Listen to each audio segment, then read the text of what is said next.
Buenos días, señoras y señores. En nombre del Consejo Directivo de la Asociación de Dirigentes de Marketing del Uruguay, les doy la bienvenida y agradezco la presencia de todos ustedes en este evento. El ser humano necesita certezas en la familia, certezas en el amor, certezas en lo económico. Y hoy venimos a escuchar las certezas que nos puedan dar de nuestros invitados. El tema de hoy, bromas aparte, tiene connotaciones que van un poco más allá del título de la economía del Uruguay, porque están incidiendo factores exógenos que obviamente inciden en forma notoria en las decisiones que se puedan tomar internas, por encima de si son buenas o son malas. Entonces, creo que va a ser muy interesante esta disertación y el aporte que puedan hacer estos calificados técnicos. Muchas gracias.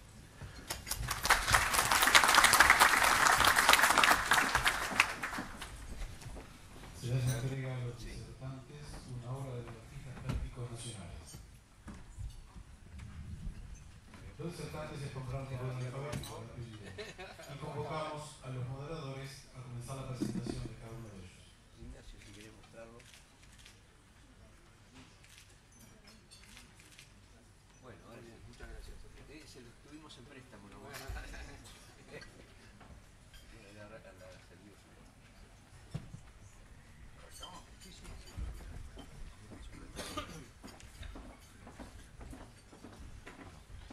Permítanme presentar entonces al primer disertante y contarles algunas de las pinceladas que hay aquí en su currículum y en toda su trayectoria.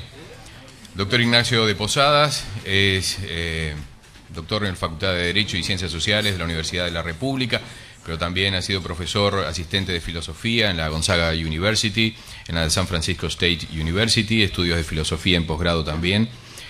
En el sector privado, director socio de Posadas y Vecino, pero también ha sido director en otras empresas reconocidas del medio como Montevideo Refrescos, John Deere de América Latina, Devoto Hermanos, Julio César Lestido, entre otros. En el sector público, senador de la República entre el 90 y 95, ministro de Economía y Finanzas del 92 al 95, director Fundación Universidad Católica del Uruguay, Instituto Anglo-Uruguayo, Instituto Manuel Oribe, así también como presidente y vicepresidente de Fundación Niños con Alas. Adelante. Buen día. ¿Tus micrófonos son estilo Cristina Fernández? ¿Así, para ser así todo el tiempo? Está bien. Puede adoptar otro estilo también, con el que guste. El pelo no me da. Buen día. Increíble la cantidad de gente. Mi hijo menor, a quien estoy por desheredar, vuelta a vuelta, me pregunta si viejo, todavía hay gente que te va a escuchar, pero yo supongo que vienen por los otros dos y no por mí. Agradezco a ADM la invitación, una institución con la cual tengo, tenía lazos sociales, ahora tengo de amistad. ¿Verdad, Enrique?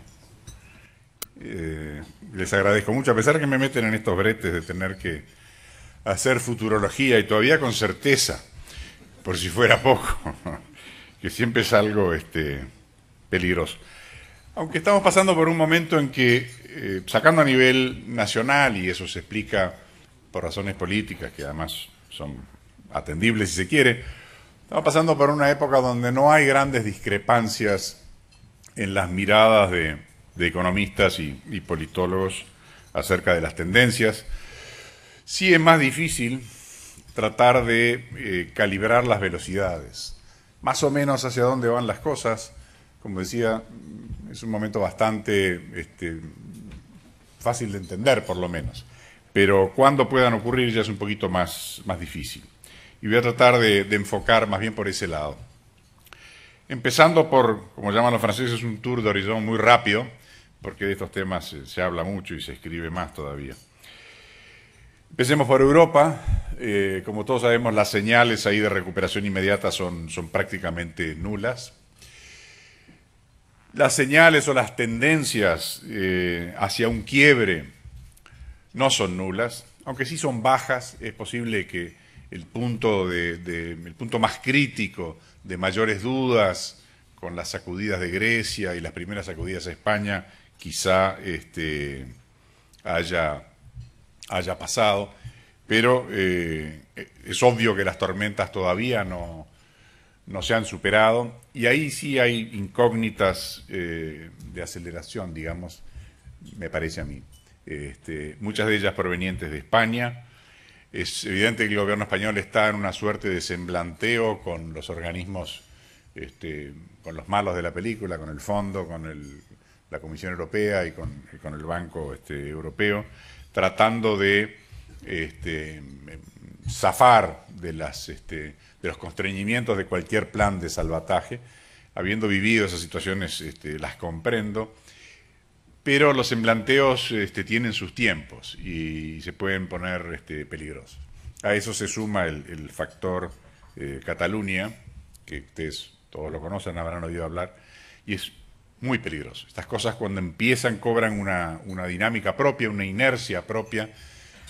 Arrancan muchas veces, como ha ocurrido en este caso, en un juego político, pero después se escapan de las manos de los políticos, que no las pueden atajar. Yo creo que ahí hay una incógnita para Europa en su conjunto muy importante. Y la otra, a pesar de que está, digamos, calma en este momento, es la situación política italiana.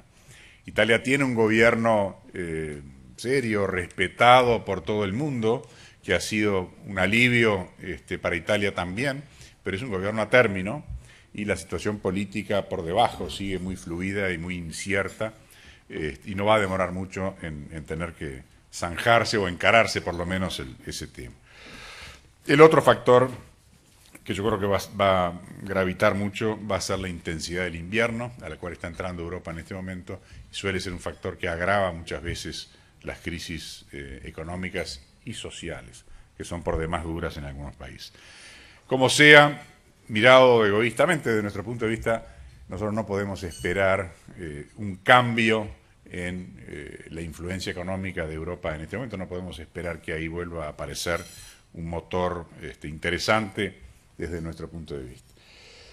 En Estados Unidos el panorama yo creo que es un poco más claro. Las chances de otro 2008-2009 no están dadas.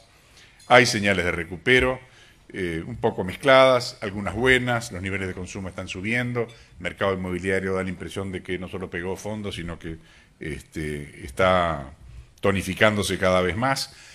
Pero también hay señales todavía un poco inestables o confusas. Estados Unidos tiene además como característica un exceso de mediciones y señales que todas salen en fechas diferentes, y eso provocan siempre oscilaciones después en los mercados.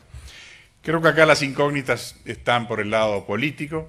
Se despejó una ayer, que es la elección del presidente de la República, pero quedan dos factores que yo creo que son muy importantes. Uno, lo que parecería va a ser un Congreso dividido, un Senado en manos de un partido, la Cámara en manos de otro. No es raro eso en Estados Unidos, hasta la propia Constitución favorece esos empates y esos equilibrios. Lo que sí es un poco diferente es que el clima, el ambiente político se ha agriado mucho. Se han volado puentes, y en ese ambiente manejar situaciones de empate es muy difícil. Por otro lado, la experiencia demuestra que los segundos periodos de los presidentes suelen ser más débiles en materia de realizaciones. Entonces, ahí yo creo que hay también un cierto signo de interrogación. Y el otro, para mí, acá hay economistas que lo podrán explicar, pero yo sigo sin poderlo entender, es cómo todavía no hay señales de inflación en la economía americana con los enormes volúmenes de dinero que se han volcado a la plaza. Es un tema de circulación, evidentemente, no de masa, sino de circulación, y probablemente está atado a un tema de confianza. Pero yo creo que ahí hay una incógnita. Nadie está esperando inflación en el futuro inmediato, lo cual es una clara señal de que yo debo estar equivocado, pero igual no me cierra. De nuevo, mirado desde nuestra óptica, no creo que podamos esperar de allí grandes novedades en materia de empuje a la economía mundial.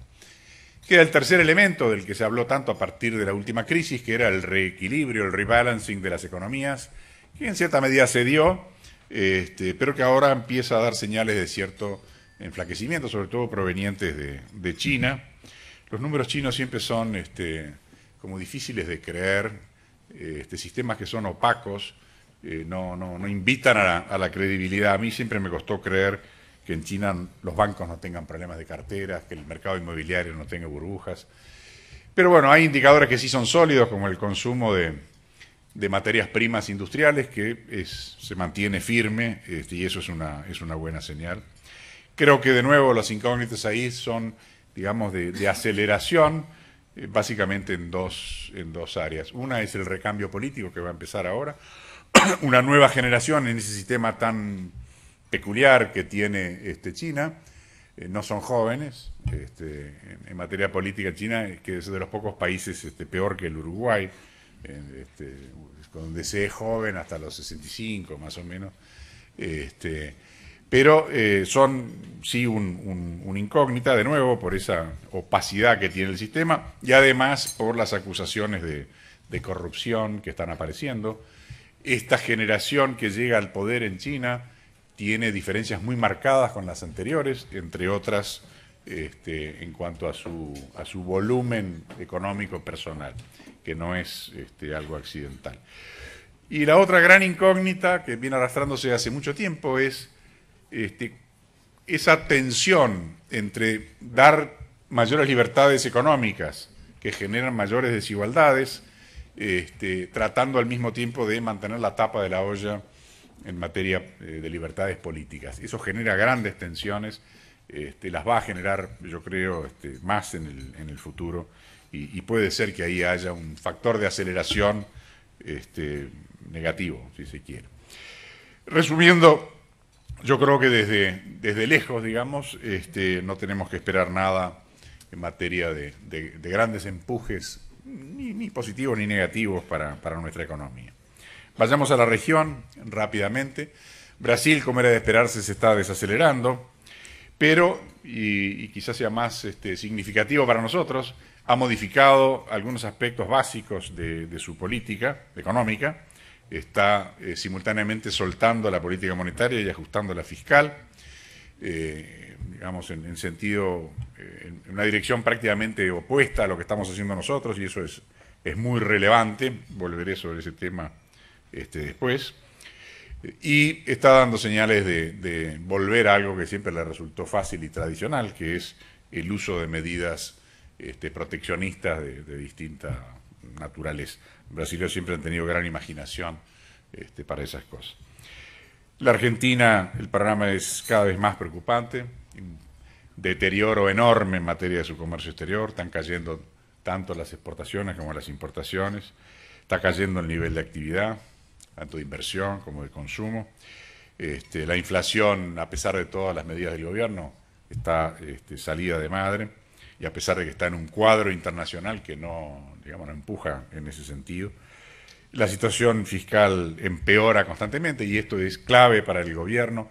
El sistema político de gobierno argentino, en esta fase, digamos, de peronismo agudizado, peronismo cao, como se le quiera llamar, depende directamente de la caja de la cual disponga el gobierno, y eso, el juego de poder argentino es crucial, y eso se está estropeando rápidamente.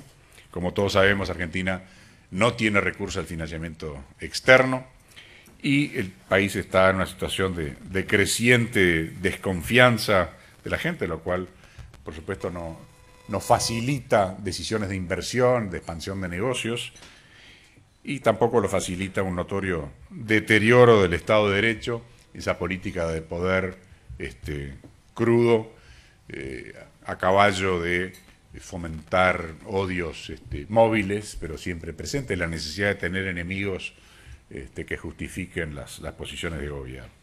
Creo que la incógnita acá está en el momento. Todo el mundo está esperando una crisis argentina, quizá, en fin, la dibujemos de manera diferente, en algunos detalles, pero la gran incógnita es cuándo se viene eso que todos esperamos, y me parece que esa incógnita, de nuevo, reposa en cuánto dura la caja del gobierno Kirchner en Argentina.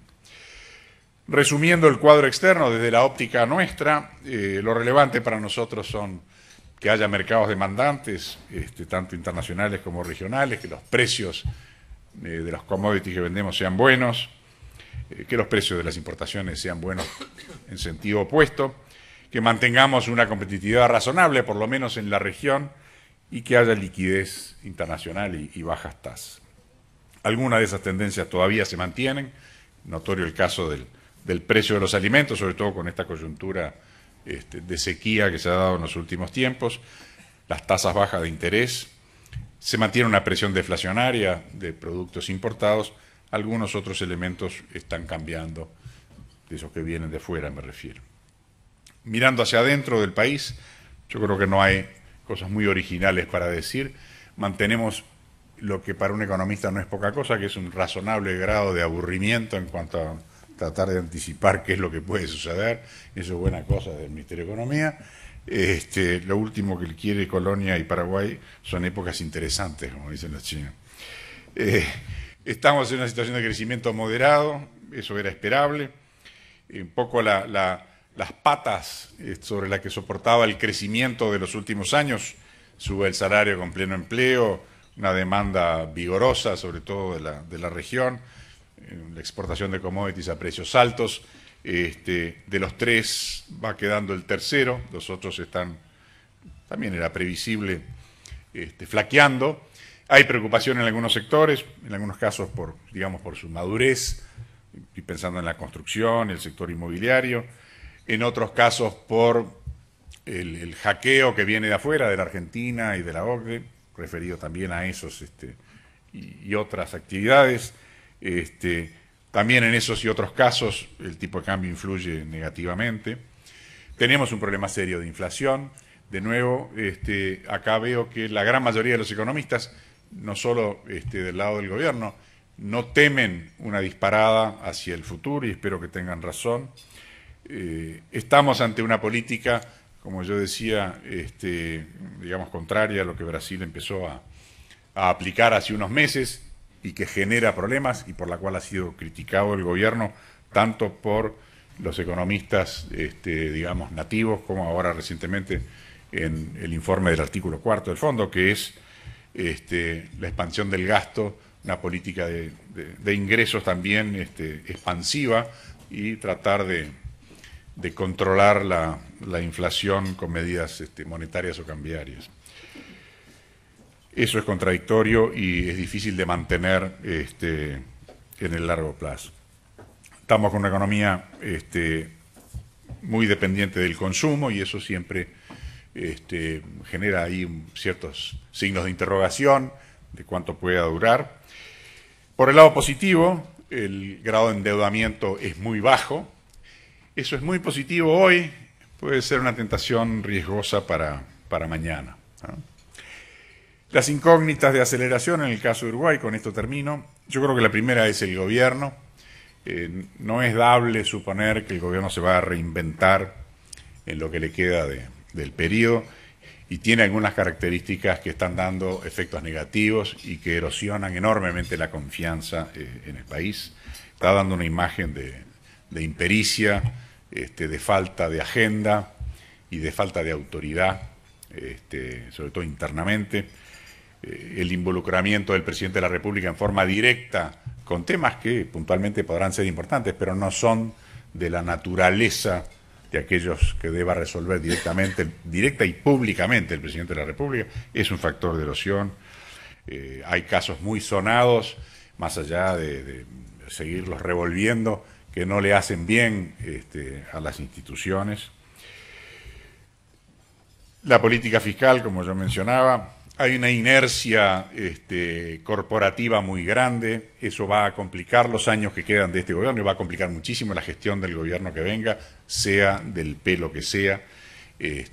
Sencillamente, el entusiasmo, la fortaleza, el rol, el protagonismo, pónganle el nombre que ustedes quieran, de las corporaciones en nuestro país no es sostenible, no es sostenible, no es sostenible, más allá de cualquier signo político o ideológico, no es sostenible hacia adelante y va a generar problemas.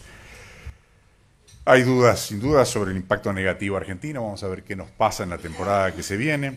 Mirando a mediano plazo tenemos serios problemas de infraestructura, muy serios, de inseguridad personal y de una creciente fractura en el país, social, muy seria, muy dura, y quizá política, que sería algo muy negativo. Otra vez, volar puentes no es bueno para la convivencia política en un país, sobre todo cuando se está en una situación de cierto desgaste. Mirado a largo plazo, bueno, como todos sabemos, no hay crecimiento en un país sin acumulación de capital físico, ya me refería al tema de los problemas de infraestructura, y de capital humano. El Uruguay tiene ahí un serio, grave problema que todos conocemos en materia de educación en general. Resumiendo, creo que se acerca la etapa en que la marea empieza a bajar y muchas de las viejas piedras conocidas del Uruguay empiezan a aparecer. Gracias.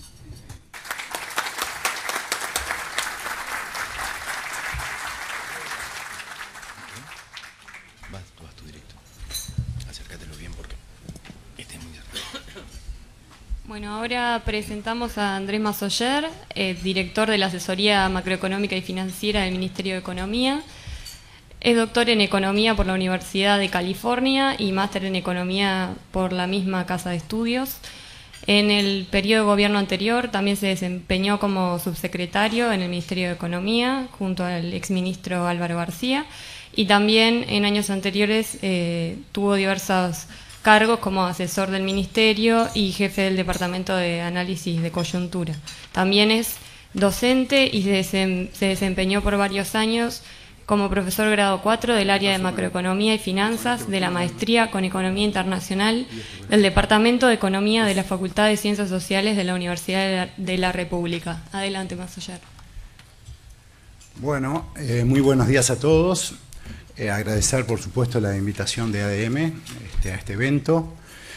Se nos pedían certezas. Creo que certezas no estamos en condiciones de dar, pero sí lo que buscamos es contribuir a reducir incertidumbres, conocer cómo está la economía y conocer qué piensa el gobierno. Creo que es un aporte importante para la toma de decisiones, y en ese sentido creo que este evento y otros similares contribuyen a que todos los agentes económicos, los tomadores de decisiones, puedan hacerlo bajo el menor escenario de riesgos posibles.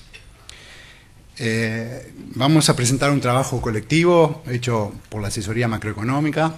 Acá tenemos unos cuantos compañeros que participaron en la elaboración y por supuesto agradecer el trabajo realizado. El escenario internacional creo que el doctor de Posadas lo ha descrito perfectamente bien, por lo tanto no vamos a hacer ningún otro comentario, más que decir que se están ajustando a la baja las proyecciones. Las del Fondo Monetario, en cada revisión que hace el Fondo Monetario hay un ajuste significativo a la baja de los niveles de actividad proyectados para el 2012 y también para el 2013. Estamos en un 3% de crecimiento aproximado para el 2012 previsto y 3.6% para el 2013, bastante menor de lo que es la tendencia mundial. Me parece que un primer aspecto interesante es ver cómo reaccionan las economías de la región a esta situación crítica a nivel internacional. Y ahí tenemos una buena noticia. Uruguay, en comparación con la región, presenta realmente guarismos muy destacables. El ajuste, o sea, evidentemente va a crecer menos Uruguay, pero el ajuste de las expectativas en el caso de Uruguay es un punto en el último año y medio. Y si uno lo mira con Brasil o Argentina, es realmente significativa la diferencia. Argentina y Brasil van a crecer apenas un 1,5% en el 2012. Fíjense que se preveía crecimientos mucho más fuertes, no hace más de un año, y estas economías han sido fuertemente afectadas por la crisis.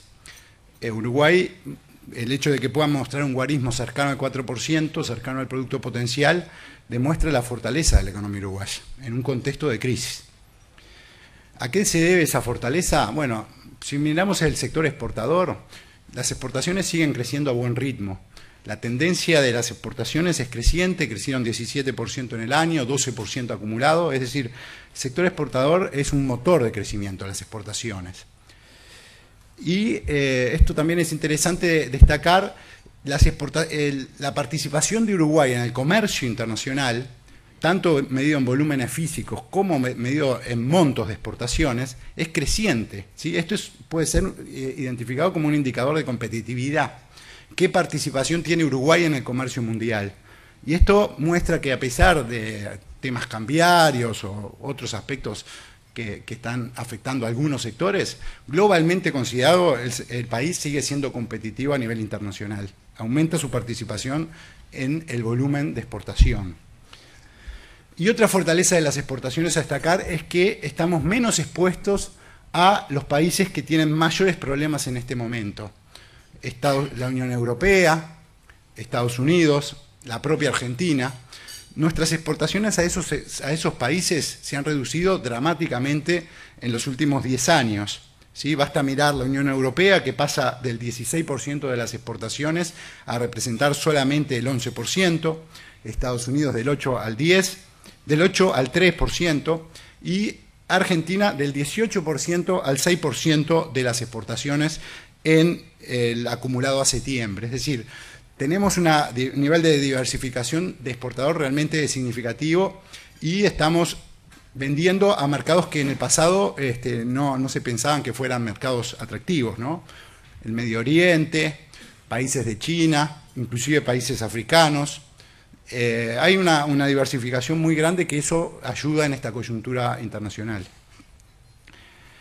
Otro de los motores importantes es la inversión, ¿no? O sea, la inversión ha sido realmente,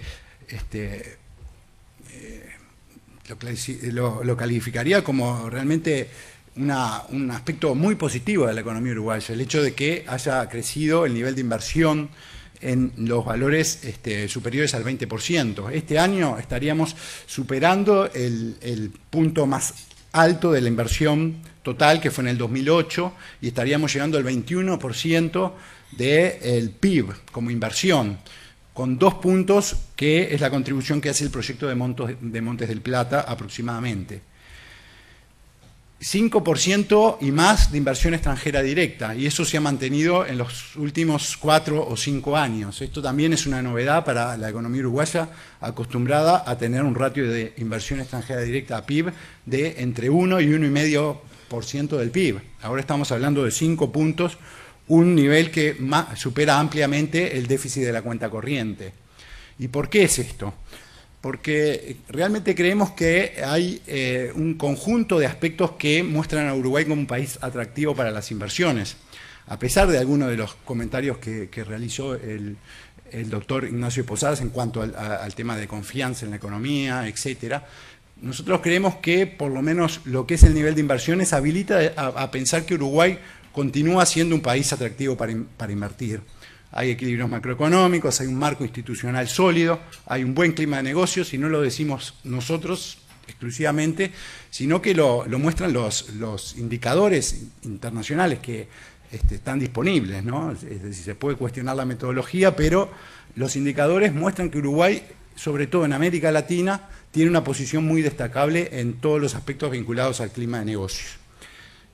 No voy a profundizar en estos indicadores, pero creo que es una realidad que Uruguay está muy bien posicionado en materia de atraer inversiones. Y para completar este panorama de la economía, habría que hablar también del crecimiento con redistribución de ingresos y mejora de los indicadores sociales. Hay una continua mejora de los indicadores de pobreza. Para el 2012 también estamos esperando una nueva caída de la tasa de pobreza, de 1,5 puntos aproximadamente, en base a la información que hay del primer semestre del año. Una nueva caída del índice de Gini, es decir, una menor concentración del ingreso.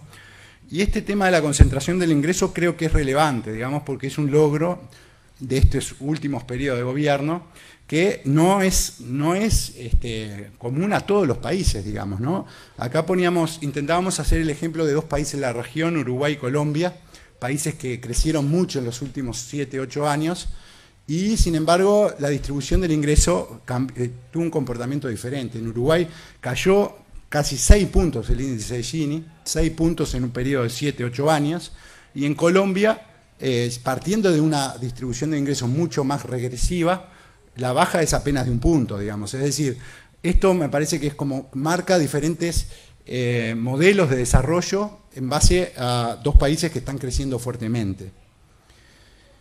Y bueno, ahora entraríamos en temas un poco más delicados y que realmente nos interesa marcar una posición como gobierno, que es básicamente el problema de la inflación, que lo identificamos como el principal problema o desafío que enfrentamos los uruguayos todos y la política económica en los próximos años, actualmente y en los próximos años. Quizás, es un desafío más de corto plazo, ¿no? O sea, desafío de este año, del año próximo, no lo identificaría como un desafío de mediano y largo plazo. Me parece que ahí hay otros desafíos también más importantes. Pero bueno, la inflación, como ustedes saben, en los últimos meses se ha disparado. Tenemos inflaciones cercanas al 1% en los últimos 4 meses. En el periodo julio-octubre la inflación fue 3,6%. Y nosotros identificamos que el principal determinante de esa suba de los últimos meses ha sido el precio de los alimentos. Básicamente las frutas y verduras, que por problemas de oferta climáticos crecieron fuertemente. La carne, también ahí hay un problema de oferta, de bajos niveles de faena en determinado periodo del año. Todos los productos panificados, los vinculados al trigo y sus derivados, también pusieron fuertes presiones inflacionarias. Y a eso si le agregamos el aumento de restaurantes y hoteles, que también es por componente de alimentos, llegamos a que más de la mitad del aumento de la inflación de los últimos 4 meses se explica por la suba de los alimentos. Ante esto, ¿cómo ha respondido el gobierno? Bueno, lo principal ha sido la política monetaria. Como bien mencionaba el doctor de Posadas, hemos aumentado la tasa de interés de política monetaria. Pero a esto se han agregado un conjunto de acciones que buscan afectar la inflación en el corto plazo.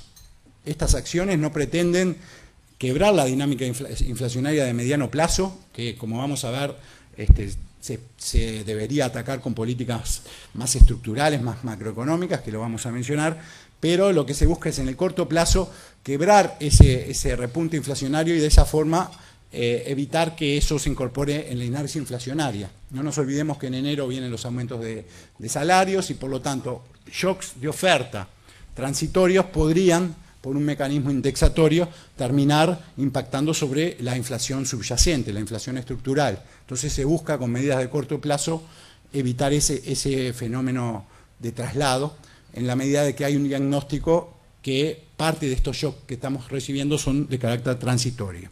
Entonces las medidas son, bueno, vamos rápidamente sobre esto que es conocido, el acuerdo con supermercados y la Cámara de Industria por una rebaja de 100 artículos de las góndolas y eso sería el 10% la rebaja y el congelamiento de precios de los restantes artículos hasta fin de año. En el marco de INAC se negociaron y se pudieron rebajar los precios de la carne y del pollo. Se está sacando un decreto que permite la eliminación del IMESI a ciertos artículos de cuidado personal y está en evaluación la postergación del ajuste de algunas tarifas públicas. A esto se agrega una visión más de mediano plazo que nos llega a ser optimistas respecto a la evolución de la inflación en el futuro. ¿Por qué? Porque creemos que la demanda interna se está frenando, se está desacelerando. Acá podemos observar, por ejemplo, un indicador de la demanda, que son las importaciones de consumo, y vemos que está creciendo a mucho menor ritmo, y eso es una buena noticia del lado de la inflación. El consumo está reduciendo su crecimiento, y por lo tanto las presiones inflacionarias por el lado de la demanda van a ser menores. Algo similar se observa si se ve el crédito al consumo. Las tasas de crecimiento del crédito al consumo se están achicando. Estamos creciendo a niveles bastante menores, luego de, si se quiere, un mini boom de consumo del año pasado, del 2011, donde el crédito al consumo creció al 30-40% anual, en términos reales. Ahora estamos hablando de un crecimiento entre el 10 y el 15% y cayendo, lo que también es una buena noticia. Y los propios consumidores se muestran más cautelosos, más prudentes a la hora de tomar decisiones. El índice de confianza del consumidor si bien sigue mostrando que estamos en la parte positiva, es decir, que el consumidor es optimista respecto a la marcha de la economía, tiene una tendencia claramente decreciente, es decir, esto también marca que los consumidores uruguayos están siendo más prudentes a la hora de tomar decisiones. Ahora vamos a lo que es un poco el corazón de la política macroeconómica y su consistencia o no para controlar la inflación, que son básicamente 3 grupos de políticas, todas las vinculadas a las políticas monetarias, la política fiscal, obviamente, y la política salarial o de ingresos. De la política monetaria no vamos a hablar, porque, bueno, para eso pueden invitar al presidente del Banco Central. Vamos a concentrarnos un poquito en algunos aspectos de la política salarial y de la política fiscal. Respecto a los salarios, nosotros estamos observando que se están moderando los aumentos. En los últimos meses, los salarios privados, que venían creciendo al 15% nominal, 15-16%, bueno, el último dato de septiembre ya están creciendo al 11-11,5% nominal, ¿sí? Lo que es una noticia de que, bueno, en la época donde la economía crecía mucho, los salarios crecían mucho, ahora están tendiendo a crecer bastante menos y convergiendo a lo que es el crecimiento de los salarios públicos. 11%, con una inflación de 8%, más o menos, daría un 3% real en el último año, lo que es bastante razonable teniendo en cuenta la productividad, como vamos a ver ahora. 5 minutos. Voy a tener un poquito más de 5 minutos, pero los salarios, nosotros vemos que los salarios en términos generales están creciendo en línea con la productividad de la economía, es decir, un 3-4%, el 2012 sobre todo, la productividad media, ¿no? La economía crece un 4% aproximado, el empleo este año no va a crecer, la productividad media 4% y el salario real aproximadamente 4%, o sea que por ahí no vemos demasiada inconsistencia macroeconómica. Un modelo de tipo de cambio de salario real de equilibrio es un modelo econométrico, no vamos a detallar, pero es un modelo que nos indica que en términos generales los salarios reales están próximos al equilibrio, es decir, no hay desalineamiento según nuestra modesta opinión y nuestra modesta econometría, no hay desequilibrios en los niveles actuales del salario real. Sí hubieron desequilibrios en el pasado, pero no en este momento. ¿Cuáles fueron los lineamientos del gobierno para esta ronda? Bueno, ya están anunciados, se espera crecimientos de 0 a 4% según la realidad del sector, se busca que se utilicen indicadores sectoriales, macroeconómicos, que los acuerdos sean lo más flexibles posibles, en lo posible a 3 años, una previsibilidad para tener en los convenios colectivos de 3 años sería deseable, que se hagan ajustes anuales por inflación esperada más algún correctivo si fuera necesario, en base al centro de la banda del Banco Central, cláusulas de salvaguardia, posibilidad de descuelgue de los convenios y negociación en lo posible en las empresas por productividad, en aquellas empresas que cuenten con indicadores. Esta es una fotografía de lo que son los lineamientos que se han planteado para la nueva ronda. Posibles indicadores a utilizar, ahí hay una sugerencia de cuáles podrían ser. Cada sector puede elegir en la propia negociación, son 200 grupos, puede elegir diferentes indicadores que reflejen lo más claramente posible la realidad del sector. Para la política fiscal tenemos algunos comentarios para hacer. Se ha dicho que la política fiscal es muy expansiva.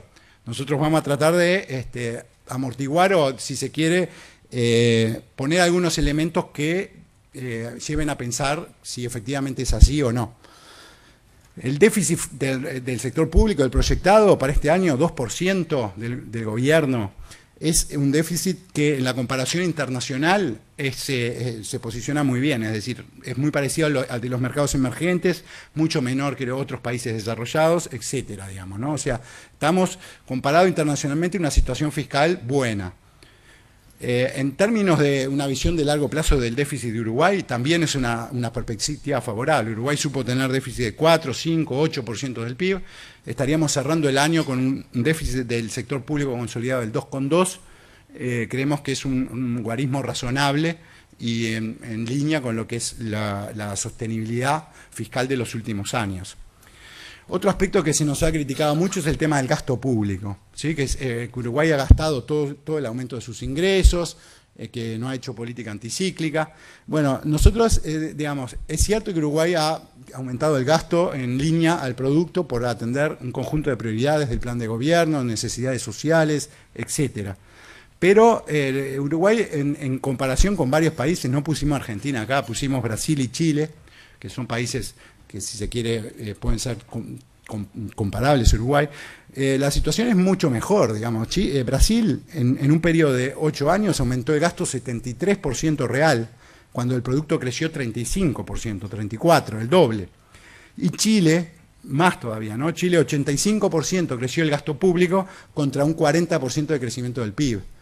¿Sí? A pesar de la regla fiscal, porque mucho se habla de una regla fiscal en Chile y el uso que tiene esa regla fiscal, pero sin embargo, si uno mira los números objetivos de Chile, Chile tiene un aumento de gasto realmente muy fuerte en el mismo periodo que Uruguay. Para ver si la política fiscal es expansiva o no, creemos que hay que mirar no solamente el gasto, sino que hay que mirar el ingreso y hay que mirar el resultado fiscal. ¿Sí? Si hay un aumento de gasto que se financia con un aumento genuino de los ingresos, la política fiscal no es expansiva, porque no está poniendo más presión sobre la demanda agregada. ¿Sí? Por eso es importante ver cuál es el resultado, y el resultado fiscal hay que controlarlo por algunos aspectos, y por eso estamos impulsando que se empiece a medir el resultado estructural, que lo que hace es controlar los ingresos y gastos por el ciclo económico, que excluye partidas de ingresos y gastos de carácter extraordinario. Hay partidas por una única vez que deben ser excluidas para realmente evaluar cuál es la situación verdadera fiscal, y corregir la situación de empresas públicas donde una situación climática afecta seriamente la situación de la UTE, pero puede ser de carácter transitorio justamente porque es una situación extraordinaria. Entonces, en base a eso, y esto vamos a ir muy rápidamente, nosotros hacemos una corrección del resultado global, partimos de una estimación de 2,2 de resultado fiscal para este año, decimos hay egresos extraordinarios este año de un 0,2% del producto, que básicamente es el pago a los accionistas del Banco Comercial. El doctor Ignacio Posadas este tema lo conoce muy bien, porque ha participado en la negociación. Es un pago por una única vez que, bueno, era como consecuencia de un juicio que se hizo en Estados Unidos y se negoció y se pagó esos 120 millones de dólares. Hay un sobrecosto energético de 1,2% del PIB. Fue un año muy seco, salvo que ahora está lloviendo, pero no contrarresta el hecho de que fue un año con un nivel de hidraulicidad muy bajo. Por otro lado, se usó el fondo de estabilización, eso juega con el signo contrario, ¿no? Porque se había creado un fondo de estabilización y el uso de ese fondo es una corrección que se debe hacer. Y estamos estimando una variación negativa del stock de ANCAP, que también es un tema transitorio y por lo tanto se corrige. Corrigiendo por esos factores nos da un resultado ajustado por factores extraordinarios de 1,5 de déficit, y si a eso le hacemos una corrección por el ciclo, creemos que Uruguay está levemente por encima del producto de tendencia en este 2012, entre 1 y 2% es la estimación que tenemos. Si hacemos esa corrección, llegamos a un resultado fiscal estructural de menos 1,8, similar al del año anterior. Entonces, en base a este planteo es que nosotros decimos que la política fiscal es neutra respecto al ciclo. No es contractiva, no es expansiva, sino neutra. ¿Por qué es neutra? Porque el déficit fiscal no varía, estructural no varía respecto al año anterior. Por lo tanto, si aumentara ese déficit fiscal sería una política fiscal expansiva.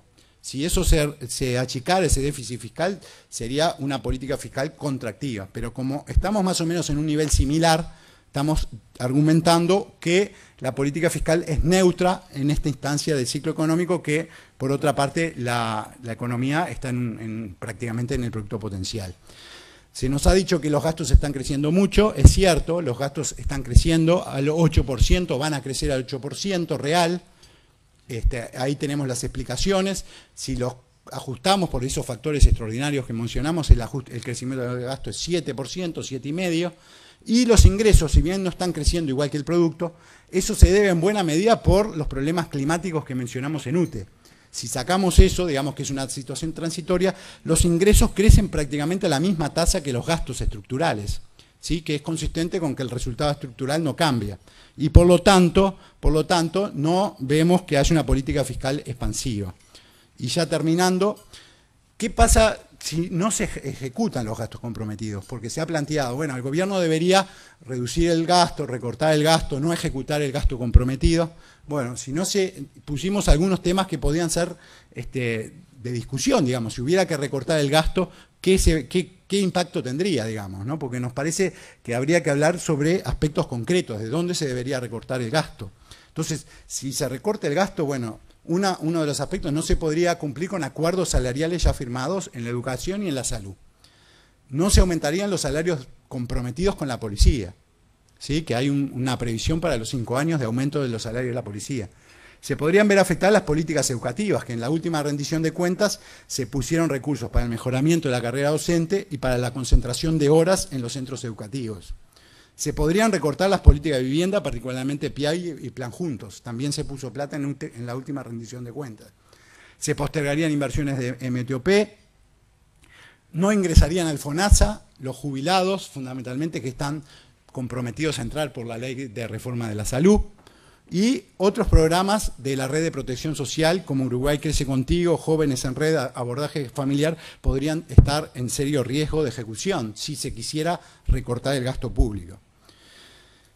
Y otro aspecto que decimos es, bueno, hay que tener cuidado, porque el gasto público, hay consenso en la sociedad de que es el principal elemento para redistribuir riqueza, para lograr una sociedad más equitativa. Un recorte del gasto público podría tener un impacto fuerte en la pobreza, ¿sí? Hicimos una simulación, acá estamos presentando una simulación de qué pasaría con los indicadores de pobreza e indigencia si se eliminaran las transferencias monetarias que se implementaron en el periodo anterior, las asignaciones familiares, las tarjetas de Uruguay Social, la pensión a la vejez, del MIDES. ¿Qué pasaría si se eliminaran todas las transferencias monetarias? Bueno, la pobreza subiría prácticamente 3 puntos, 100.000 personas, y la indigencia prácticamente se cuadruplicaría. Es un ejercicio simple de simulación sobre los datos reales del 2011, sacando de los ingresos de los hogares las transferencias monetarias. Y por último, y termino, disculpen que me pasé, si bien una reducción del gasto público podría tener un costo social elevado, tratamos de decir, bueno, supongamos que hiciéramos ese esfuerzo de reducción del gasto público, ¿qué implicaría en la inflación? Que es el tema un poco que nos lleva a discutir el tema ¿no? Entonces hicimos nuevamente unos modelos estadísticos, econométricos, para tratar de ver cuál podría ser la reducción del gasto público, qué impacto podría tener sobre la inflación. Entonces, los cálculos, bueno, obviamente es una primera estimación, están a revisar, seguramente haya analistas económicos, econometristas que puedan mejorarlos, pero nos interesa un poco marcar que una reducción de un punto, si se genera un ajuste de un 1% del PIB, unos 500 millones de dólares, que equivaldría a reducir el gasto en un 3,3%, el gasto total del sector público, unos 500 millones de dólares. El mecanismo de cómo eso afectaría la demanda, la inflación sería a través de la demanda agregada. Habría una menor demanda agregada, una menor demanda agregada, por lo tanto, la brecha del producto, que es la diferencia entre lo que está creciendo la economía y el crecimiento potencial, se achicaría, como máximo pongamos un punto, y eso según modelos que tenemos, insisto, perfeccionables, nos lleva a una estimación de una reducción de la inflación de aproximadamente 0,2. Es decir, la inflación que ahora es 9,2 podría llegar a 9. ¿Sí? Quizás sea una estimación baja y todo, pero esto nos pareció interesante mostrarlo como para poner en dimensión lo que se le pide al gobierno que haga con el posible impacto que pueda tener sobre la inflación. Bueno, muchas gracias. Eso es todo. Es momento de presentar entonces el contador Pablo Montaldo, presidente de la Bolsa de Valores de Montevideo y director ejecutivo de Nixus Servicios Financieros, Montaldo y Compañía, corredor de bolsa y Suma Factoring. Es contador público, egresado de la Facultad de Ciencias Económicas de la Universidad de la República y máster en Economía de la Escuela de Postgraduación en Economía de la Fundación Getúlio Vargas de Río de Janeiro. Además, profesor de la unidad de posgrados de la Facultad de Ciencias Económicas de la Universidad de la República. Fue editor de Economía del semanario Búsqueda y columnista de los diarios Últimas Noticias y El Observador, de las revistas Portfolio y Contraviento y del sitio espectadornegocios.com. Adelante. Bueno, muchas gracias. Muchas gracias a ADM por la invitación. Es un honor para mí estar hoy acá y compartir el panel con tan prestigiosos oradores, el doctor de Posadas y Andrés Masoller, con quien ya tuvimos otra instancia similar a esta en Florida, que fue muy interesante. Una aclaración que quiero hacer previamente. Lo que voy a decir acá son opiniones personales mías y nada involucran a la Bolsa de Valores de la cual soy presidente. Y bueno, yo voy a hacer una presentación un poquito más mirando al largo plazo. ¿A dónde va la economía de Uruguay? Pero más en el largo plazo. En principio voy a presentar algunas cifras de Uruguay en un contexto mundial, de algunos indicadores a nivel de distintos países del mundo, básicamente enfocado en productividad y competitividad, y después voy a hacer algunas reflexiones respecto a eso.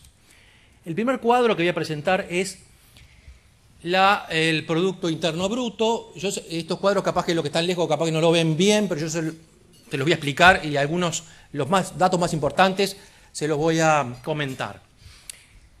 Producto Interno Bruto, productividad y empleo en distintos países. Estos son datos extraídos de países desarrollados, extraídos de las estadísticas de la OCDE.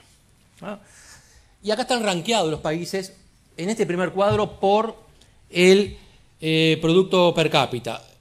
El primer país del mundo en producto per cápita es Luxemburgo, $89.000, 89, casi $90.000 per cápita. Noruega, Suiza, Estados Unidos, Países Bajos, Austria, Irlanda. Los que están en rojo son los países que tienen el PIB per cápita más alto. Estos son datos en dólares del 2011, en dólares corrientes. Yo sé que esto tiene algunos problemas metodológicos, pero bueno, son datos fáciles de entender por todo el mundo. Dólares corrientes del año 2011. Uruguay está allá abajo de la tabla, $14.300 per cápita. Veamos, en este cuadro además hay otros indicadores. Está, por ejemplo, el PIB per cápita en dólares y está también el PIB por hora trabajada, que esto es uno de los indicadores para medir la productividad, y está también la cantidad de horas trabajadas por persona. Segundo cuadro, ordenado de los mismos países ordenados de otra manera, ordenados por la productividad por hora trabajada. ¿Cuál es el país más productivo por hora trabajada? El que tiene el producto más alto por hora trabajada es Noruega, $82 por hora, Luxemburgo, $79 por hora, Irlanda, $66, Estados Unidos, 60, Países Bajos, 60, etcétera, etcétera, etcétera, Uruguay, 15. O sea, ustedes ven que los países que tienen el PIB per cápita más alto son básicamente los que tienen la productividad por hora trabajada más alta. Y este es un cuadro ordenado por la cantidad de horas trabajadas por trabajador. Esta no es la cantidad de horas, es la cantidad de horas trabajadas promedio de la economía, por persona. El país con mayor cantidad de horas trabajadas es Luxemburgo, 1.138 horas por persona. Suiza, 96. Acá tenemos el embajador de Suiza, que está en los primeros lugares del ranking siempre, $957. Acá ya esta comparación, los países que tienen la productividad más alta o el PIB per cápita más alto, no son siempre los que trabajan más. Hay algunos países, por ejemplo Estados Unidos, que estaban en los primeros lugares de la tabla y ahora está por allá abajo. O sea, la cantidad de horas trabajadas en Estados Unidos es 795. Hay muchos países que superan a Estados Unidos en cantidad de horas trabajadas. Irlanda, por ejemplo, que es un país con una alta productividad, la cantidad de horas trabajadas es baja. Y en Uruguay la cantidad de horas trabajadas no es baja. En Uruguay la cantidad de horas trabajadas es 943 horas en promedio por persona. O sea que en ese indicador estamos más o menos a la par de los países desarrollados, aunque no en los demás. Bueno, esto es otro indicador, o sea, nosotros vemos los países desarrollados, los países de la OCDE, hay otros países que tienen productividad o PIB per cápita altos que no los menciono acá, para algunos países árabes, no los menciono porque no son países comparables y no son economías o estructuras económicas a las cuales nosotros podamos aspirar o podamos mirarnos porque son realidades completamente distintas. Los países desarrollados tienen una alta productividad, tienen un alto PIB per cápita, una cantidad de horas trabajadas importante. Esa productividad no solamente es alta, sino que ha venido subiendo. Acá sistemáticamente. En los países desarrollados ha venido subiendo, los países de la OCDE ha venido subiendo sistemáticamente año tras año. En algunos países más, en otros países menos. En el promedio de la OCDE, la productividad per cápita ha subido en los últimos 20 años a razón de 2% anual, la productividad del trabajo. Y obviamente hay países que, los países que están por acá, por ejemplo, no sé si anda esto, ahí está, los países estos que están acá son países de la OCDE pero que venían un poco de atrás, son países como Corea, Polonia, Irlanda, Eslovaquia, Turquía, son países que estaban un poco más atrás y por lo tanto la productividad ha subido más, pero en todos los países, incluso en los que tienen una productividad alta, la productividad sigue subiendo. Es un dato que no es menor, porque esto no es una cosa que está estática. Bueno, ¿cómo está Uruguay posicionado en la región y en el mundo? Ya vimos algunas cifras, pero ahora vamos a comparar con los países de la región, con los países relevantes, más relevantes para nosotros o más parecidos a nosotros.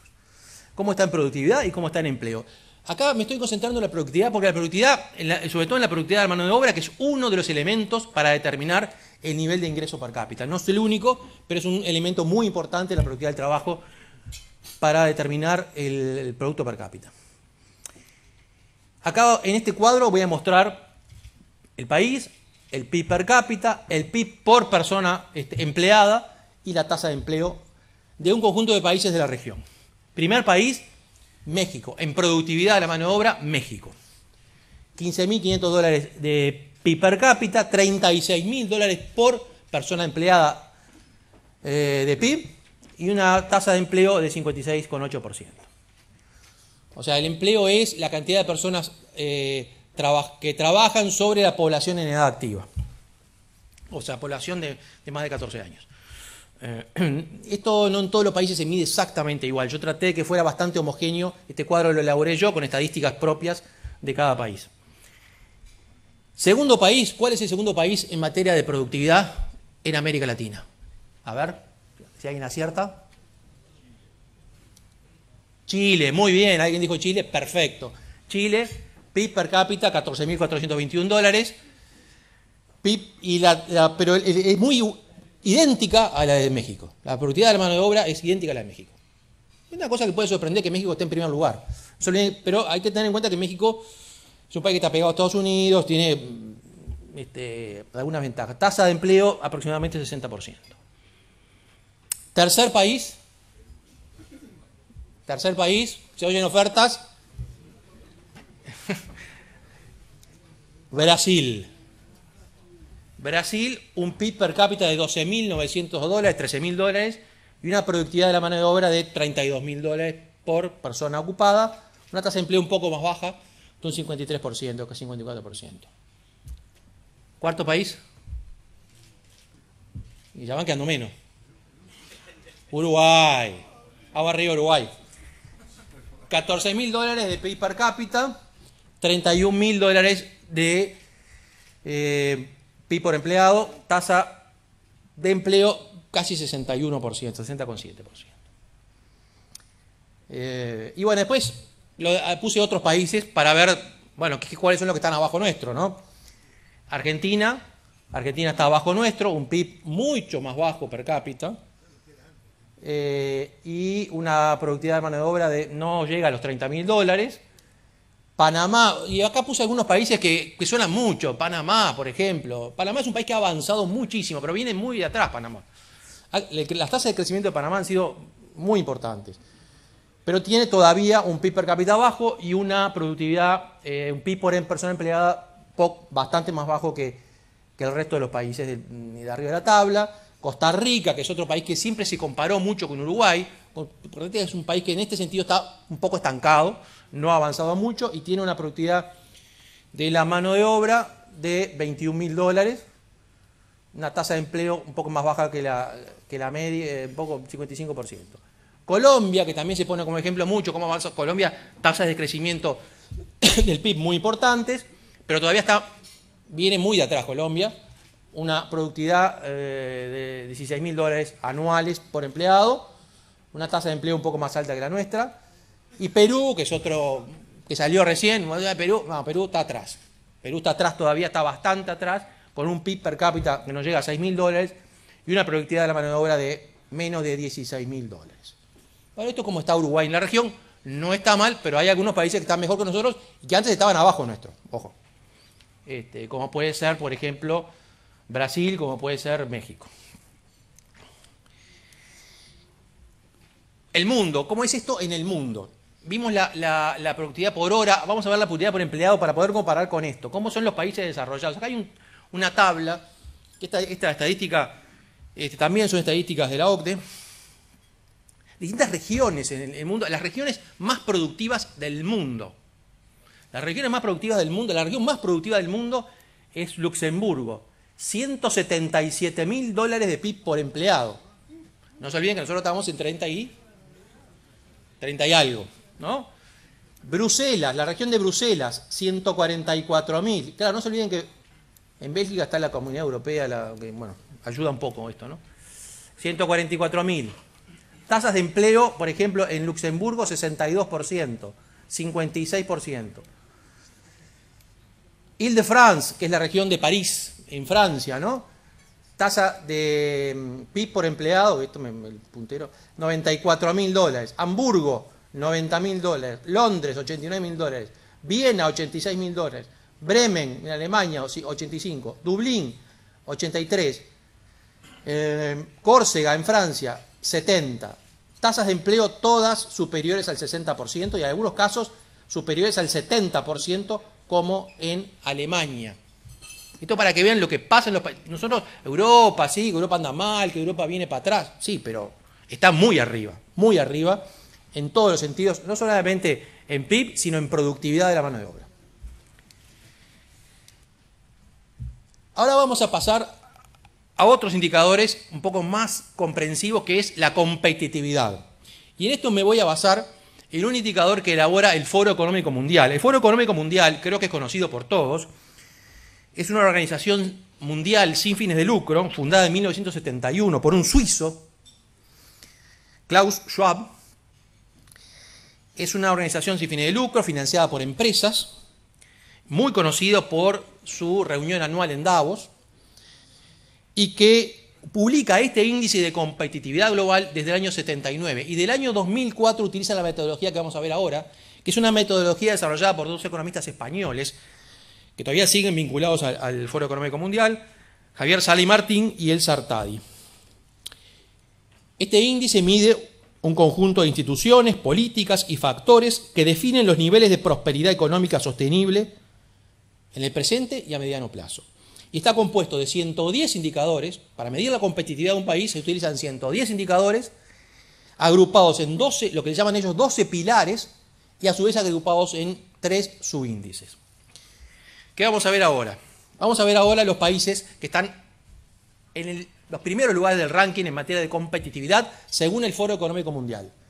Suiza en primer lugar. Acá están los datos del último informe del Foro. Estos son los datos del último informe del Foro y los datos del año anterior. Esto se publica todos los años. Suiza está en primer lugar con un puntaje de 5,72 y estaba en primer lugar el año pasado. Singapur, segundo. Estaba en segundo lugar. Finlandia estaba en tercero, está en tercero y estaba en cuarto.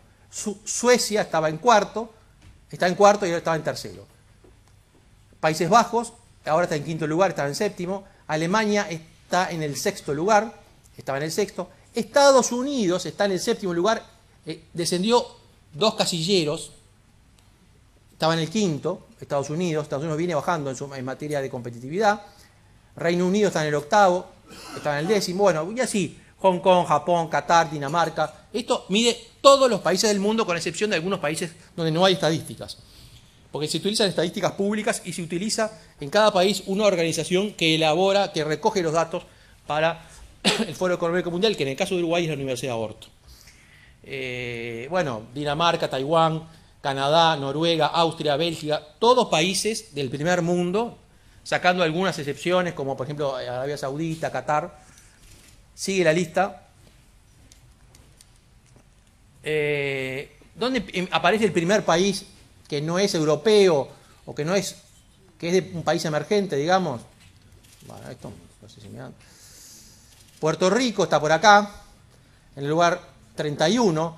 Puerto Rico no es, yo lo pongo en los indicadores de América Latina, pero no es un país de América Latina porque en realidad está subsidiado enteramente por Estados Unidos y la productividad de Puerto Rico es mentirosa. Porque Puerto Rico tiene un déficit de 90%, de 290% del PBI, un déficit público que está absolutamente subsidiado por Estados Unidos. O sea que esto no vale la pena. Pero bueno. Chile, lugar 33, bajó 2 casilleros, estaba en el lugar 31. España, bueno, 36. España está arriba Chile está arriba de España. Y el otro lugar que subió bastante, el otro país que subió bastante fue Panamá, que está en el lugar 40 y estaba en el lugar 49. ¿Cómo es la competitividad de Uruguay? Bueno.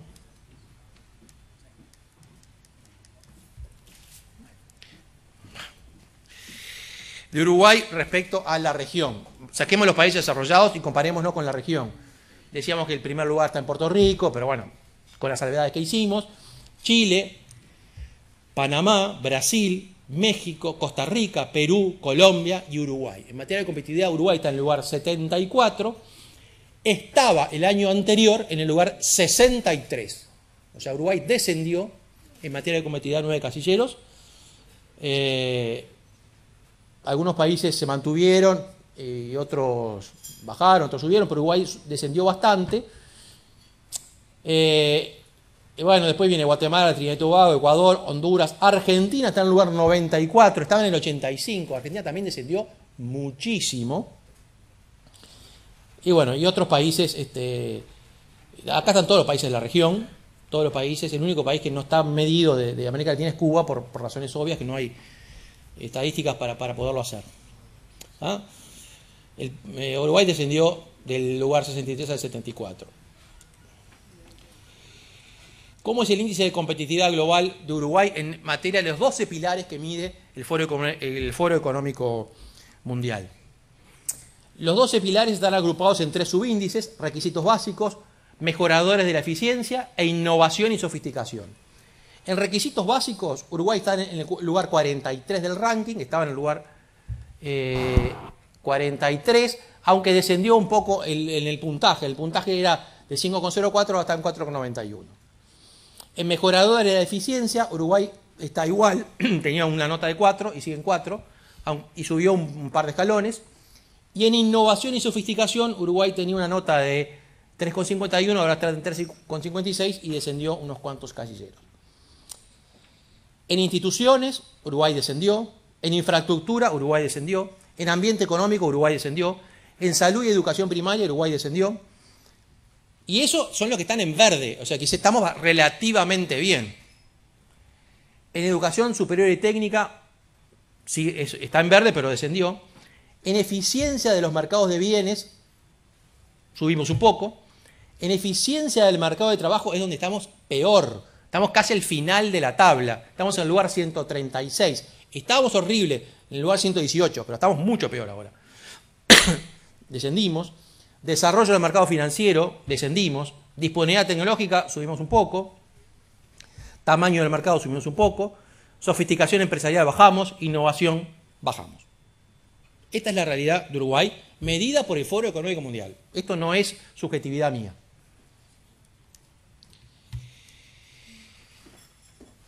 Veamos algunos ejemplos de cuáles son los peores indicadores de Uruguay. Me quedan 5 minutos. Como soy el último, no tengo sentimiento de culpa, no le voy a robar tiempo a ningún orador. Estamos horrible en flexibilidad de los salarios. Los títulos estaban en inglés porque esto realmente era traducirlo, era complicadísimo. Flexibilidad de los salarios en el lugar, casi en el último lugar de la tabla, 142, de 149 países evaluados. En productividad del trabajo, 140. En cooperación obrero patronal, 131. En número de días para empezar un negocio, lugar 129. En financiamiento a través del mercado de valores, lo cual me comprende la generalidad de la ley, o sea que no voy a hablar, paso por alto esto. Pero estamos mal. En importaciones, como porcentaje del PIB, estamos mal. En prácticas de contratación y despido de funcionarios, estamos mal. Todas cosas que tienen que ver con, la mayoría tienen que ver con el mercado de trabajo, estamos mal evaluados. Y ahí sí podríamos seguir. En estas estamos mal, en algunas estamos regular. ¿En cuáles son las que estamos regular? Estamos regular, por ejemplo le puse naranja a la que estamos regular. El tamaño del mercado externo, estamos regular. Bueno, disponibilidad de asientos en aerolíneas, es un tema que más vale saltearlo también.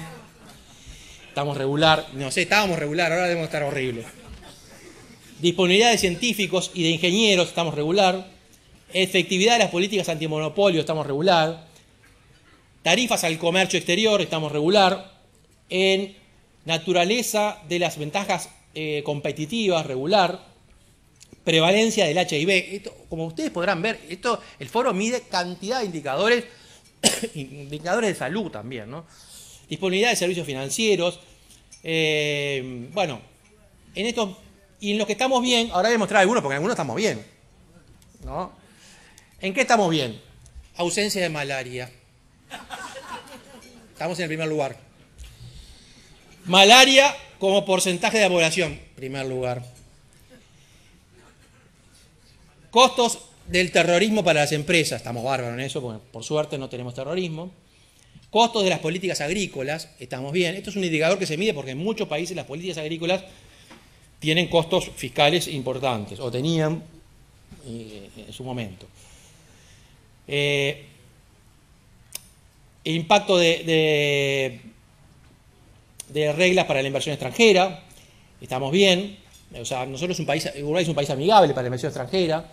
Prevalencia de la tenencia por parte de extranjeros de empresas. Uruguay está bien evaluado porque Uruguay no discrimina entre extranjeros y nacionales.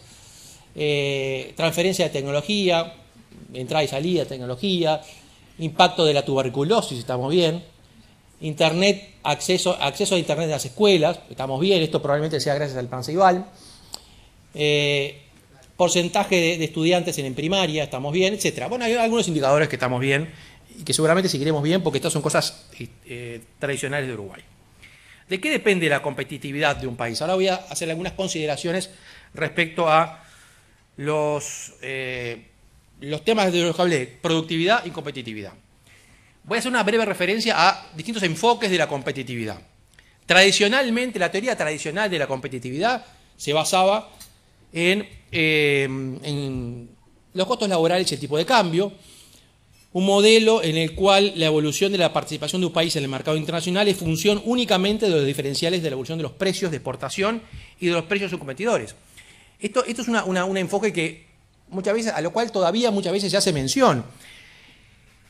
Y que esto, lo que se reconoce en este enfoque, que hay factores cualitativos, como los que mide el Foro Económico Mundial, pero que en realidad los factores cualitativos no son fáciles de modificar y que en definitiva lo que hace a un país competitivo es el costo de los salarios y el tipo de cambio, ¿no? Este enfoque lleva a intentar manejar el tipo de cambio real, que es lo que intentó hacer Argentina durante todos los últimos años y ahora ya no lo puede hacer más, con el objetivo de ganar competitividad, mantener un tipo de cambio real competitivo, actuar sobre la política tributaria y salarial de manera de tener costos bajos para el sector empresarial. Estas políticas tienen 4 inconvenientes principales. Generan ganancias de competitividad solo a corto plazo, son imposibles de sostener en forma prolongada, son fáciles de imitar y pueden enmascarar los verdaderos problemas de falta de productividad y competitividad, que es lo que ha pasado en Argentina. Uno es competitivo mientras tiene costos empresariales bajos y un tipo de cambio real favorable, pero cuando eso desaparece, dejamos de ser competitivos. Evidentemente, los países desarrollados no son competitivos en base a tipo de cambio real favorable, ni en base a costos bajos salariales, porque no son competitivos en base a otros factores. La verdadera competencia entre los países hoy es en productividad. El nivel de vida de la población de un país está relacionado en el largo plazo con la productividad de sus factores y con la equidad en la distribución de los ingresos. La competitividad depende de la productividad y de la equidad. Para la competitividad importa tanto la productividad de las industrias de bienes transables como la de no transables, o sea, bienes que se comercian en el mercado internacional, tanto el sector privado como el público tienen roles a cumplir en la generación de una economía competitiva. Esto no es un rol solo del Estado. El Estado y los privados tienen que hacer cosas para que el país sea competitivo. Este es un enfoque, lo que podríamos llamar un enfoque estructural de la competitividad. En esto se basan los estudios de Sala y Martín, que tienen el fundamento teórico para el índice de competitividad global, que es un enfoque diferente al tradicional o neoclásico. Aumentar la productividad, aumentar la competitividad, aumentando la productividad, mejorando la eficiencia e incorporando tecnología y dando lugar a un crecimiento de los ingresos de quienes producen esos bienes. Acá hay un par de definiciones de lo que es competitividad. Estos son definiciones extraídas de, por ejemplo, del Foro Económico Mundial. Hay una relación directa, causal, y esto está demostrado a través de los años que el Foro Económico Mundial viene realizando este trabajo. Hay una relación de causalidad entre mayor competitividad medida por el índice del foro y mayor ingreso per cápita. Esto se ve claramente en un gráfico, este gráfico es tomado de The Economist, un gráfico que correlaciona, que se ve la correlación clara entre, en el eje horizontal está el índice de competitividad, que va de 0 a 6, ¿tá? Y en el eje vertical está el producto per cápita. Y hay una correlación, los países con mayor índice de competitividad tienen un ingreso per cápita más alto y los países con menor productividad tienen un ingreso per cápita más bajo. Acá hay una serie de países mencionados, por ejemplo Venezuela está por acá, productividad baja, competitividad baja, ingreso per cápita bajo. Esto es, no digo lineal porque no es lineal, pero es hay una correlación importante. ¿Qué se precisa para que un país sea competitivo? En primer lugar, necesitamos una sociedad abierta. Una sociedad abierta en el sentido del filósofo alemán Karl Popper y una sociedad optimista en el sentido de un físico israelita, David Deutsch, que tiene escritos sobre este tema. Ahora voy a explicar un poquito a qué se refiere. No puede haber progreso en una sociedad cerrada, regida por el principio de la autoridad, en el que están estrictamente limitados los temas sobre los que se puede haber debate e intercambio de ideas. Y tampoco puede haber progreso en una sociedad pesimista, en la que las innovaciones no son percibidas como oportunidades, sino como amenazas. Las sociedades estáticas fracasan por su incapacidad de crear conocimiento, convirtiendo los problemas en catástrofe. Esto lo dice Deutsch. Y salvo 3 excepciones en la historia de la humanidad, las sociedades han sido cerradas y pesimistas. Las 3 excepciones son la civilización occidental actual, el mundo occidental actual, que es sobre el cual nosotros hablamos, la Florencia de los Médicis y la Atenas del siglo de oro, pero tanto la Florencia de los Médicis y sobre todo la Atenas del siglo de oro fueron aplastadas, por ejemplo, por Esparta en la guerra de Peloponeso. Bueno, ¿no? Vamos a hacer un poquito de historia. Muchos países se esfuerzan, lamentablemente, para caer en la modernidad. Se esfuerzan para no caer en la modernidad, para evitar caer en la modernidad. Muchas sociedades, las élites gobernantes y empresariales, muestran una aspiración teórica hacia la modernidad, hacia el crecimiento, hacia el desarrollo, pero los hechos son pocos o lentos. Esto no pasa solo en Uruguay, pasa en muchos países. Muchas sociedades ven el futuro como un presente bien conservado y pretenden ilusoriamente minimizar los riesgos para la vida humana del futuro. Pero esta visión de querer que en el futuro haya pocos riesgos y que el futuro, que se avance lentamente para conservar lo que tenemos hoy o lo que tuvimos, penaliza la asociación de riesgos y por lo tanto paraliza la innovación y el progreso. La competitividad también depende del entorno macro y microeconómico, de la capacidad para introducir cambios tecnológicos y de la equidad con que se distribuyan los ingresos. Un buen entorno macroeconómico es una condición necesaria para facilitar la acumulación de factores y los aumentos de productividad. Y eso requiere de consistencia de las políticas fiscal, cambiaria y monetaria, inflación baja y estable, cuentas fiscales ordenadas, transparencia en el manejo de las cuentas fiscales y reglas de juego estables en materia tributaria y en materia legislativa.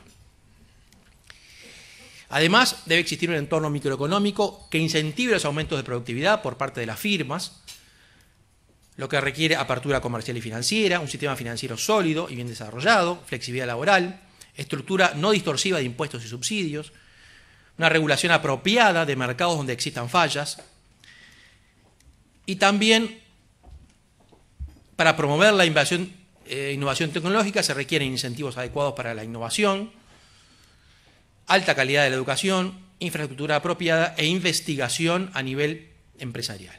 Los países también deben aplicar políticas sociales tendentes a mejorar la distribución del ingreso y el nivel de vida de su población. Todas estas cosas, que en definitiva son comentarios extractados de lo que es el análisis del Foro Económico Mundial. Conclusiones. ¿Qué tiene que hacer Uruguay para mantenerse, para crecer en materia de competitividad y por lo tanto ser un país desarrollado? Yo no estoy proponiendo, no estoy diciendo que Uruguay, que esto es fácil, que Uruguay va a ser un país desarrollado mañana, pero si queremos ser un país desarrollado, tenemos que ir hacia donde fueron los países desarrollados, que hoy son desarrollados. Mantener y fomentar la sociedad abierta, gobiernos tolerantes, que respondan a los deseos e inquietudes de la ciudadanía, sistemas políticos transparentes y flexibles, órganos del Estado sin secretos con el público, libertad individual y respeto a los derechos humanos. Fomentar el optimismo, el emprendedurismo y desterrar los miedos al éxito y al fracaso. A veces se habla de miedo al éxito, al fracaso. Yo creo que en muchos lugares, y en particular en Uruguay, hay en ciertos sectores de la población miedo al éxito, no solo al fracaso. El fracaso sí, pero hay miedo a ser exitoso. Los emprendedores son esenciales para impulsar la innovación. El empresariado se tiene que comprometer activamente con el emprendedurismo y con la competitividad. Mantener el buen manejo macroeconómico, con mayor eficiencia en el gasto, bajo nivel de corrupción y mejora en la transparencia de la gestión pública. Asegurar la estabilidad de las reglas de juego, la legislación moderna, la justicia ágil e independiente y la seguridad pública. Mantener e incrementar la apertura comercial. Fomentar el desarrollo y la penetración del mercado de capitales y el sistema financiero.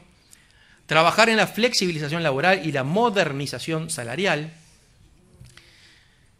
La moderación salarial. Aplicar un amplio plan. Una de las claves de Alemania, por ejemplo. ¿Por qué Alemania no tiene los problemas que tiene España o Grecia? Por la moderación salarial. El salario real en Alemania no ha crecido. Al contrario, ha bajado.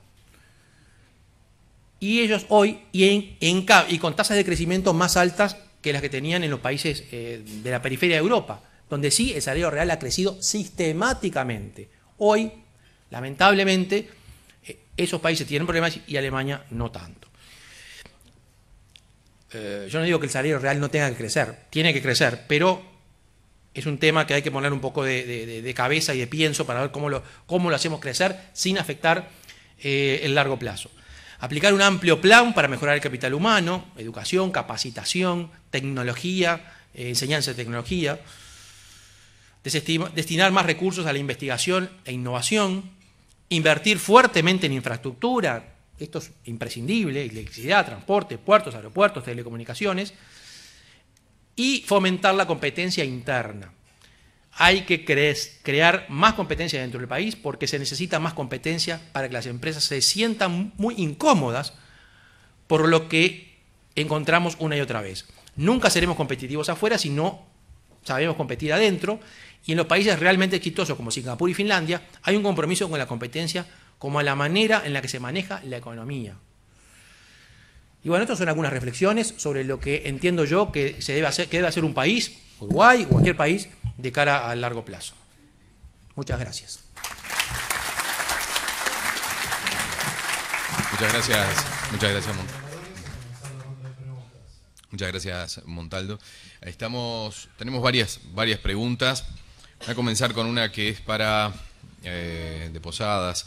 Mencionó diferencias presentes de política económica entre Uruguay y Brasil. Piden por favor que las especifique y las comente. Lo que sí les voy a rogar a los tres disertantes es que, como ya estamos pasados de la hora, las respuestas sean dentro de lo posible lo más breves. Bien, sí, lo que está sucediendo desde hace un tiempo es que Brasil está aplicando políticas que son distintas, espejos, si se quiere, con las nuestras, y eso afecta la competitividad del Uruguay. Brasil está siendo restrictivo fiscalmente y expansivo monetariamente, y nosotros al revés, y eso tiene impacto sobre los niveles de competitividad. Más allá de lo que le sirva o no le sirva a Brasil esas políticas macroeconómicas, para nosotros son riesgosas. Muchas gracias. Bien, tenemos varias preguntas vinculadas con el gasto público, así que bueno, se las vamos a formular a Masoyer. Hay dos. Una comienza consultando sobre si se reduce un 10% los empleados públicos por mejoras de eficacia y medición de desempeño. ¿Cuánto bajaría el gasto público? Y una que también se refiere al desempeño, consulta: en el gasto público para mejorar los programas, ¿tienen indicadores para medir la calidad del gasto?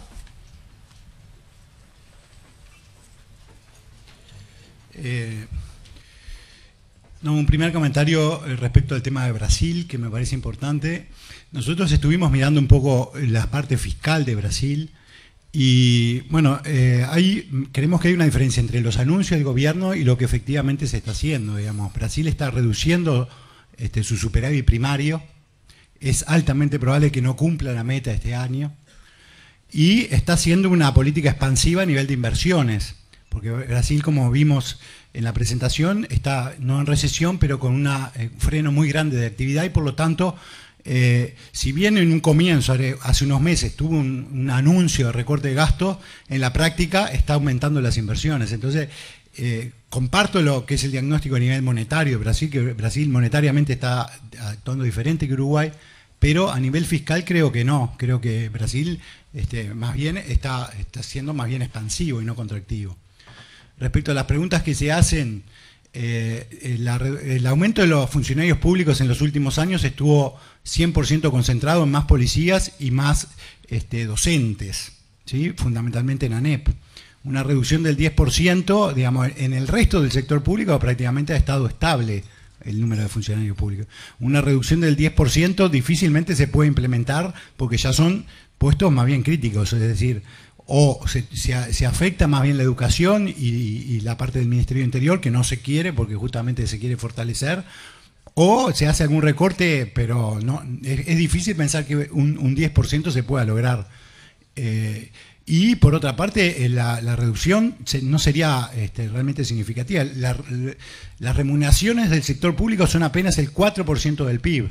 ¿Sí? Y si se dijera en máximo, bueno, se reduce un 10%, sería un 0,4% del PIB, pero eso tendría consecuencias en muchos ámbitos de la economía. Es decir, no creo que sea tan sencillo plantearse como medida reducir 10% de los funcionarios públicos. Respecto a la calidad del gasto público, se está haciendo avances. La Oficina de Planeamiento de Presupuesto, que es el organismo encargado de, si se quiere, hacer el seguimiento de la gestión pública, ha avanzado en las últimas rendiciones de cuentas. Se han presentado algunos indicadores, no la totalidad, pero sí se está avanzando. Es un proceso gradual para la medición de la eficiencia del gasto público. Es difícil de hacer la medición, es muy difícil. Todos los países, digamos, avanzan lentamente en este tema y Uruguay está en la misma senda. Otra de las preguntas es la desaceleración de la demanda interna, más allá de contribuir a la pauta inflacionaria a corto plazo. ¿No es peligrosa para el conjunto de la economía? Creo que sí, digamos, eso yo no lo planteé en la presentación, pero creo que en un escenario internacional tan complicado como el que dibujaba el doctor de Posadas, y todos esperamos que así sea para el 2013, de alguna forma implementar políticas contractivas del gasto es riesgoso, ¿no? O sea, si se desea controlar la inflación, sí, pero la economía uruguaya va a seguir sufriendo los impactos de la crisis internacional. Por lo tanto, medidas de recorte del gasto, hay que evaluarlas con mucho cuidado. Bien. En un contexto de madurez de la industria de la construcción, ¿qué opinión les merece un aumento de salarios del 20% recientemente laudado? ¿Y qué impacto estiman tendrá en los inversores y o promotores privados? No sé quién quiere responder. Eso es fácil, contestarla tú.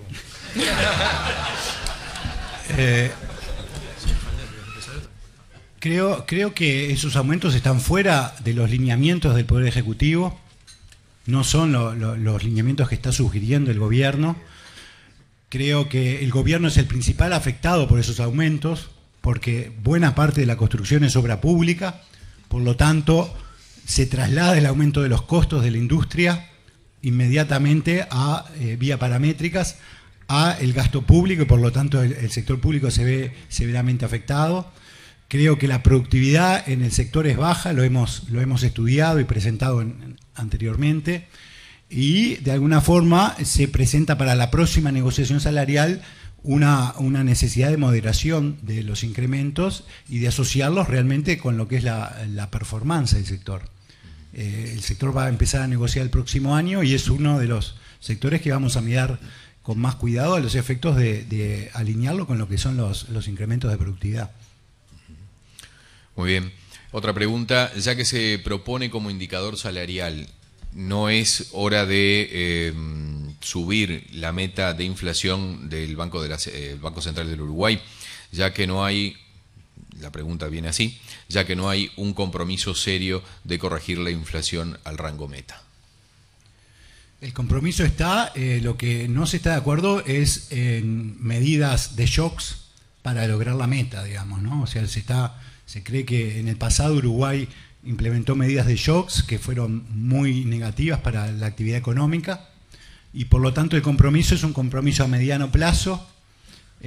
Las metas del Banco Central son a 18 meses, inclusive se entiende que la política monetaria actúa en un plazo largo.